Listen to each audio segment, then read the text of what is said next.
Hi guys! So for today's video ay samahan nyo kami ni Luloy mag-enroll. Ngayong araw nga ay super blessed naming dalawa as a couple.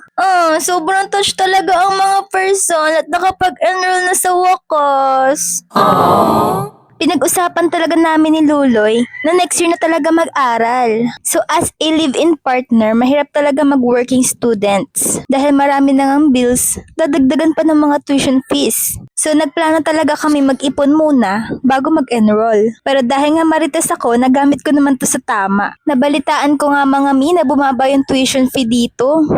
Dating request letter para sa farm mag-resell yun. Dating 7K ngayon naging 2.8 plus na lang. So diri ngayon napag-abutan na kami ng ulan at napakalakas talaga, parang bagyo na nga ata aray. Ewan ko ba't sa tuwing kami gagayak ay ganun nila ang lagi ang panahon. So balik tayo sa topic guys, yun nga. Since bumaba nga yung tuition fee ay kayang-kaya na namin ito pagsabayin. Parang kaya lang ng kabit mo, pinagsabay mo sa jowa mo. Charis! Aray ko!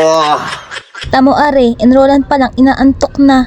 After enrollment nga guys, ay natenga kami sa pagbablog. Dahil nga hoy late enrollees kami, ay natambakan kami ng sandamakmak na activities. Kaya naman for the hapit talaga ang first son habang nag-a-adjust sa bago naming routine.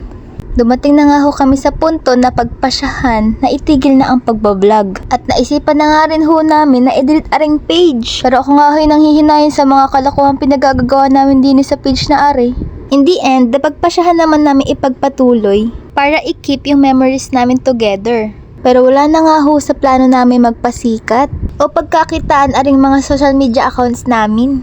Go with the flow na lang talaga kami sa agos ng buhay. But to be honest, alam namang namin hindi kami sigurado makakagraduate kami or magiging successful kami someday. May darating at darating pa talagang mga pagsubok na hindi namin alam kung kaya namin dagpasan. At kung mag-iba man ang landas naming dalawa, baka nga may mas magandang darating o mangyayari sa aming buhay. Yun lang guys, bye!